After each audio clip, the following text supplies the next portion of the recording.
Shalom, brothers and sisters. This is part two of the topic of can Israelite women wear pants. We're joined today with our brother Chief David, and we're gonna go into this. This is part two on the topic. Because a lot of sisters, I know y'all didn't approve of what I was saying, but y'all didn't like the fact that I said Israelite sisters, that it is not a law that you cannot wear pants. So I'm going to let this brother explain and go more in depth into it. This is Brother Chief David. Well, first off, giving all honors to Yah, because Yah gives discernment. Giving all honor to the Holy One of Israel, because he is the one who gives us the understanding of what's in the Torah.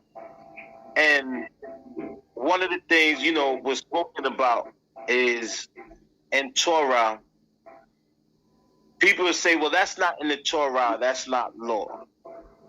One of the things about Torah is that we have the positive and we have the negative Torah. Yet, when you're in a union and understand the nuclei, we come from a family nuclei. So the nucleus that we come from is father and mother, which builds a family. So when usually sons, they stay with the fathers, not unless they traveling somewhere or another. But daughters usually leaves from the family, from the father's house to the house of her husband or her ish or the warrior that she's marrying. Because people get it twisted, get caught up in these English terminologies and words.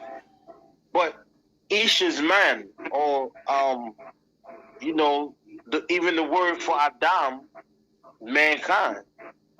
Adam from the earth. But when you're dealing with ish and isha, which only means man and woman. So you hear somebody say, "That's my isha." Yeah, that's my woman. But you'll see in different places when you read it in the writing, you'll see things like, Proverbs 31, where it speaks of Eshet Kayel. And Eshet means the wife of, or the wife of, and it's who? The wife of a warrior.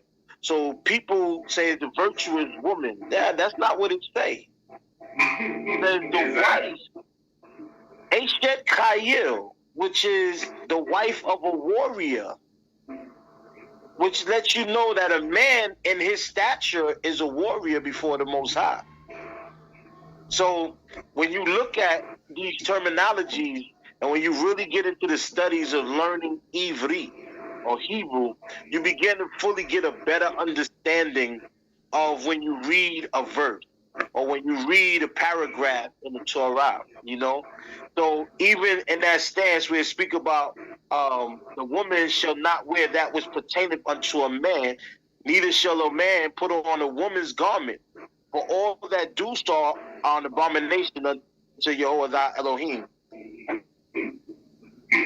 Right? So it says Yehovah Eloheka. So Al Isha with Lo Yilba. So it says Lo Ye Kelly Geber. And when you look up the word for Kelly, you're looking at which is like saying Kelly is that pertaineth to, or that's the man. Geber is a man. It's a man's garment.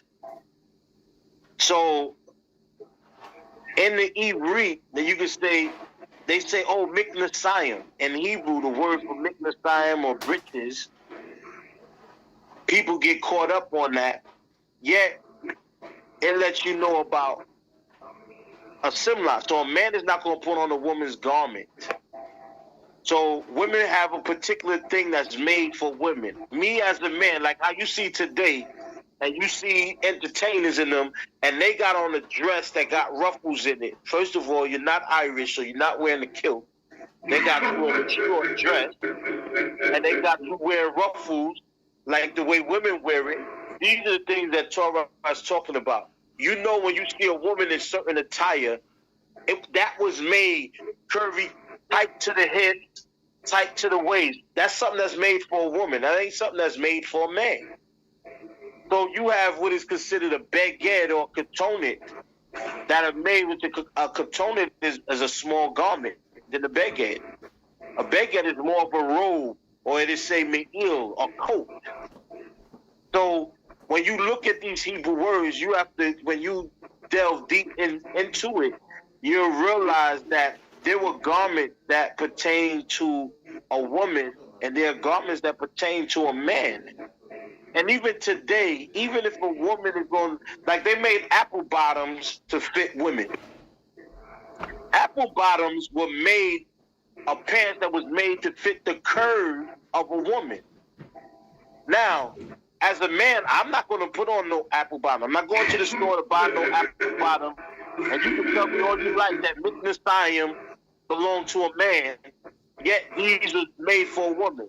So even if you did wear them, you would wear them underneath a simlak, a dress or a skirt. You would wear it underneath, but you wouldn't wear it. The whole purpose of wearing clothing is to cover your nakedness. People wear clothing today to show off their nakedness. So there's a difference. Covering yourself is the same as when the high priest or priest himself go up before the Most High to do offering. It said for them to make sure that they did not officiate or go before the Most High and bear their skin. Which means the purpose was for them not to be showing off their body when they're doing things that pertain kwadosh, which is holy before the Most High, set aside before the Most High. So at any time that you're not officiating, whether or not you're a priest or kohen, you're supposed to be putting yourself in the place of being kwadosh at all times. So how is the Most High going to be able to be around us if we're not being kwadosh or set aside? So when you dressing, we're not talking about, women are made in all types of shapes and sizes. This is one reason why you have a seamstress or you have a designer who can make clothing according to your body type. So you're going to make clothing that hides your nakedness. That's the point. Why you think there's a law that talks about the nakedness of another man's wife, or the nakedness of your sister, or the nakedness of anyone, and exposing or uncovering. And a lot of times, even in that instance, uncovering, they're talking about sleeping with somebody. Right. But when we're dressing to cover ourselves. So because if the Most High already tells you, he said, follow not the multitude to do evil. Follow not the multitude. today in this climate in America, in the West, the key for their living is to undress.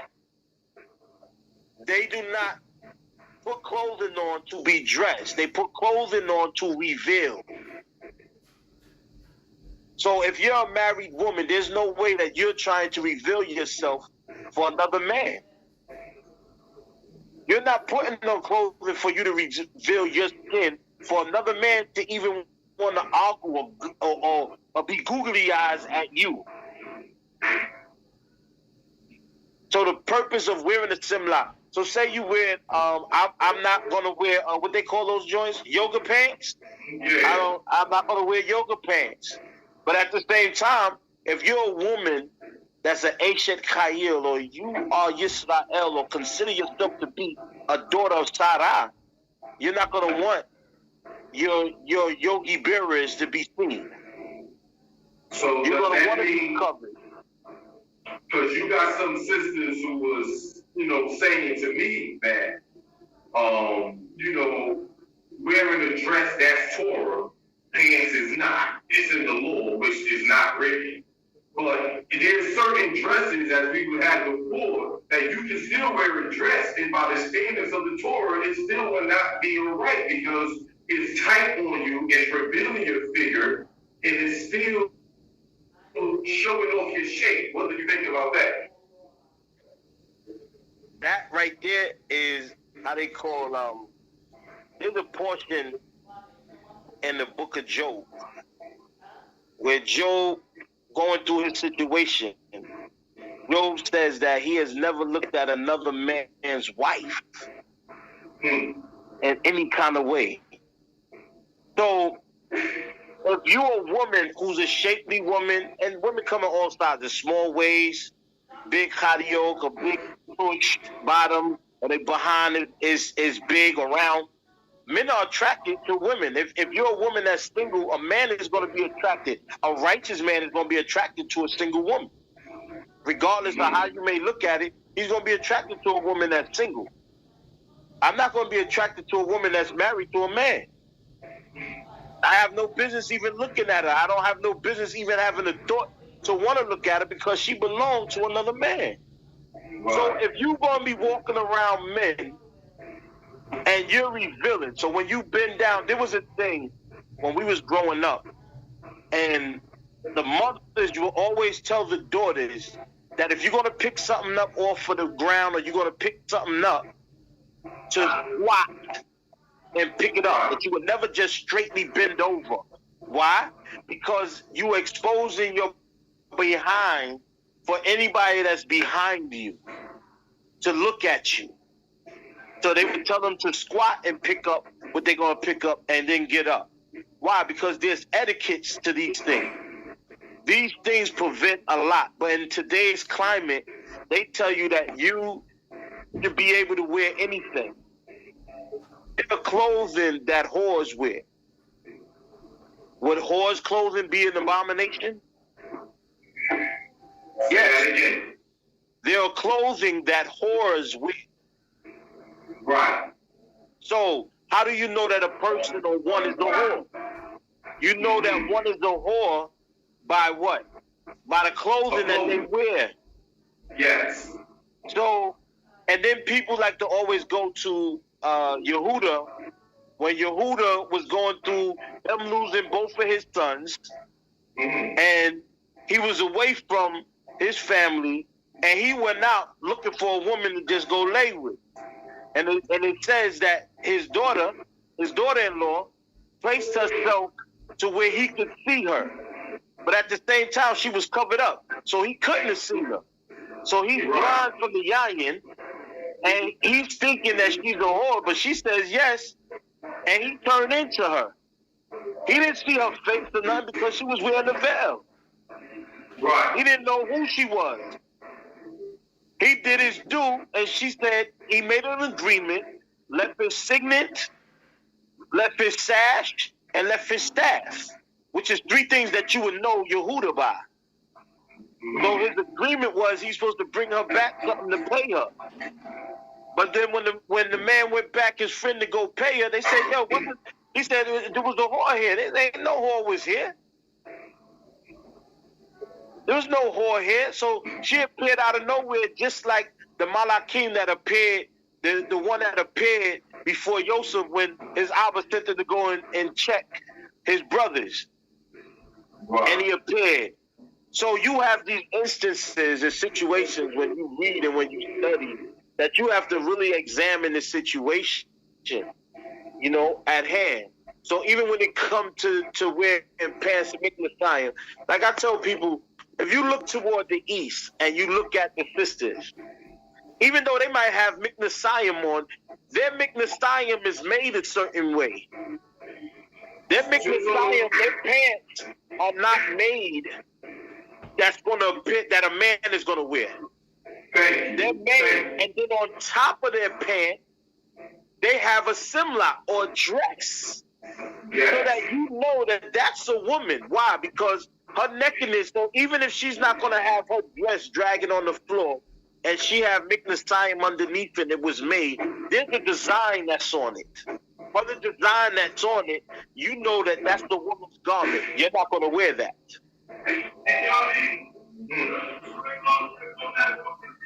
So this is a question that most sisters want to know, right? So Deuteronomy 22:5 is not talking about a woman cannot wear pants.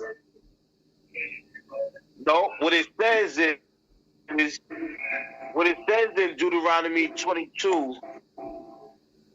It speaks on what is that? 22 and verse 5. Verse 5 says the woman should not wear that which pertaineth unto a man, neither shall a man put on a woman's garment. Right? For all that do so are an abomination unto Yehovah Eloheka. So, what's a man's garment? Anything that man is wearing, you as his woman not supposed to wear it. You know, sometimes women be like, oh, I want to sleep with your shirt, and they won't put your shirt on. That's low toes. Oh, I just put your sweatpants on. They unisex. That's against Torah.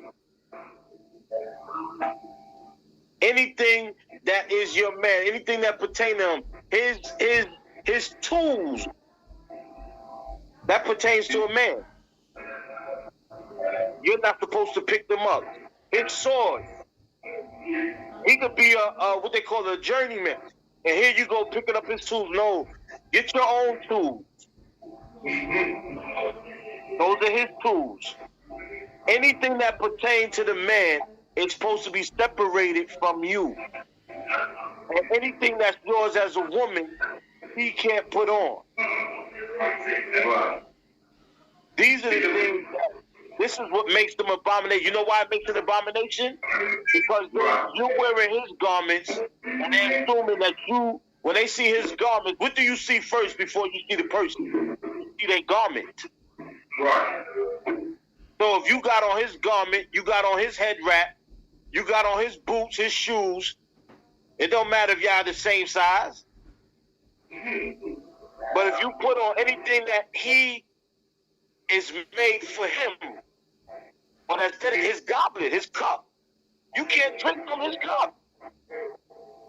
Technically speaking, you're right, exactly. That's his goblet. I've taught that for years, and people think like I'm whack, like I'm some wacko. It's a plate. You're not supposed to drink from your man's stuff. If he got a plate and utensils that he used, nobody else is supposed to use it. Even you as his wife are not supposed to use that. I'm gonna give you an example. Can another priest dress up as the high priest? No. Why? Because that's for the Kohen Haggadol. That's for the high priest.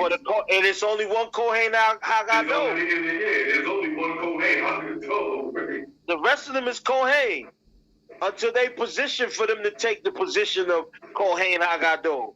It's the same thing with that Eshet Chayil, the wife of a warrior. That man, that Ish, She's fire.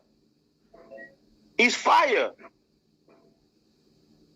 So when you look at it, you have to say like, wow, like, hold on, let me get my bearings here. Lo ye Kelly gever al isha, well lo yilbash geber simla isha, he to avot Yehovah Eloheka. So listen, there's no switcheroo here.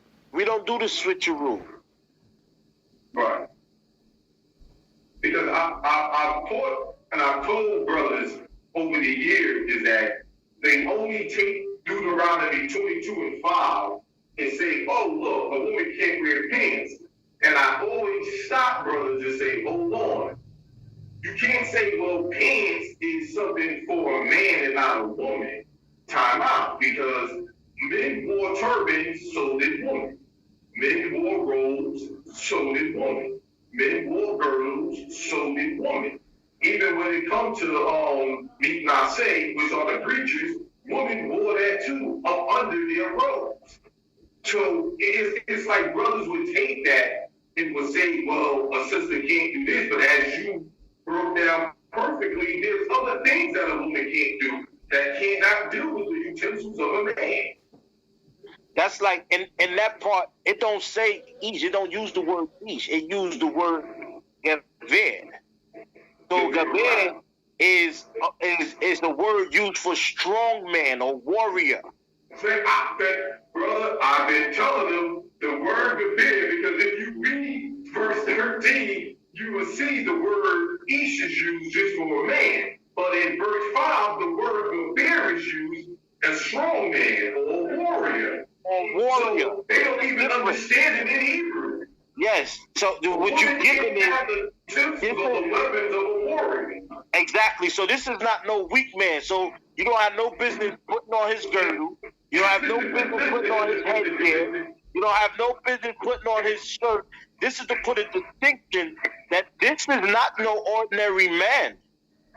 Exactly. I thank you, brother. So his stature and his standard is what you're dealing with here. So there's no way for you to put yourself on the same caliber. So you have to keep it separated. So in your presence, as this is I don't care if you don't have a wife. Any woman that's in his presence cannot deal with anything of his. So what about the man being romantic on a date? Oh, let me take off my jacket and put it on my woman because it's cold. Yo, it's not going to hold you, baby. You're supposed to brought a coat. You're supposed to brought a coat. Now, if he decides to do that with his me'il and cover you with it, now a man can cover his woman with his jacket. It's his. So he's covering you. That's the same as covering you. But you're not gonna just go to put on his garment to go prance around town then. Oh, I wore your jacket to the store. Nah, that's not. And see, what people do today is they try to lessen it because of the society that we in. You can't lessen Torah. There's no way to lessen what's correct. There's no way to lessen what the Most High already said and instituted. You can't lessen it. I don't care that we in this society where they made unison. Like I always ask them, I say, so is it? They say, oh, it's unison. Like when people try to tell you, a salesman, he'd be like, oh, this is unison. Well, I don't want it. If a woman can wear what I can wear today, I don't want to wear it. Right. Because there's no distinction. I want to wear stuff that is made specifically for a man. I don't want you to have no confusion to be like, hey yo, why you wearing that, man? You know that's a woman's attire. You ain't gotta worry about that with me. I'm gonna wear attire that you know specifically that this is a warrior's attire. This is a man. This is a gaber's garment. And that's what people have to get in their mind. See, people approach Torah with a secular mindset. Torah don't work for a secular mindset, because a secular mindset calls evil good and will call good evil or wicked. That's not Torah. Torah deals with just, weights, and balance. It's just, weights, and balance when you're dealing with Torah. So if it's just not to your liking, that's just like a woman saying, oh, I don't like that my husband can have, that I'm not going to tolerate him having more than one wife. Okay, but there's no Torah, there's no law that say a man can't have more than one wife. Exactly. What I tend to tell women all the time is, you can't even control if he can or cannot. Some women say, yes, I can. How can you control that when the Torah states you can't even control your own vow? If you made a vow and your husband says he don't want you to keep it, by the standards of the Torah, you can't even keep it. So how can you control if you can have another woman if you can't even control your own vow? And I don't care if you made that vow 6 months, a year. If he didn't hear that vow for 3 years and he never knew you made this vow, the day that he finds out or hear that you made this vow, he's going to annul that vow. So if he got that type of power over you, how can you control if he can have another wife? No, that's the reason why there's Torah, there's laws made to keep men on their toes. That's why I said, if there be one and he have 2 wives, one beloved, one hated, and the one that's hated had the firstborn, he can't deny that son the rights of the firstborn. He can't deny him. The only way you're going to deny the rights of the firstborn is if he did something that just was foul and wicked. But under the protection of the law, though he didn't like that wife, or he didn't like the wife because you have this. He took the woman, slept with the woman before he got an agreement approval, took her virginity before the family, and then they made him to marry her, and he really didn't want to marry her. All he wanted to do was, he just wanted to sleep with her. So now he's mad because he got to keep her as his wife. That would bring animosity to him, but that's his own fault. Because he shouldn't have had that in his stance to want to do that. And now she's your wife, and you got to take care of her, and you got to do the things that you're supposed to do for that wife that was a virgin. But see, people don't look at it like that. That was the purpose of the Torah. When you look at certain Torah, it's to prevent certain things from happening. So he's responsible, for one, for sleeping with the daughter. 2, he got to take care of her. So these things go into play. So you would say, why would a man hate his wife? There's a lot of situations that cause a man not to be, like they said, Yaakov, and people always try to use this. It says Yaakov, he loved Raquel. Yet, when it was time for him to get Raquel from his agreement, Raquel was switched for Leah. He didn't ask for Leah, he asked for Raquel. So he had a greater love for Raquel. But in process of time, he grew to do what? He grew to have that type of feeling for Leah, but his first connection was with Raquel. And he grew the same way when it came to his other wives, the ones that was given, Bilhah and Zilpah, who later became his wives. So now when you look at it, the understanding that people get is that these women were quarrelsome with each other. They wasn't quarrelsome. They had a little situation going on. All you got to do is look at the names that Leah named her son, and you'll see that she was naming her sons according to the situation. Hello, speak up. So I'm gonna wrap this up, and I'm gonna hit y'all back later on. Shalom. Okay. Shalom.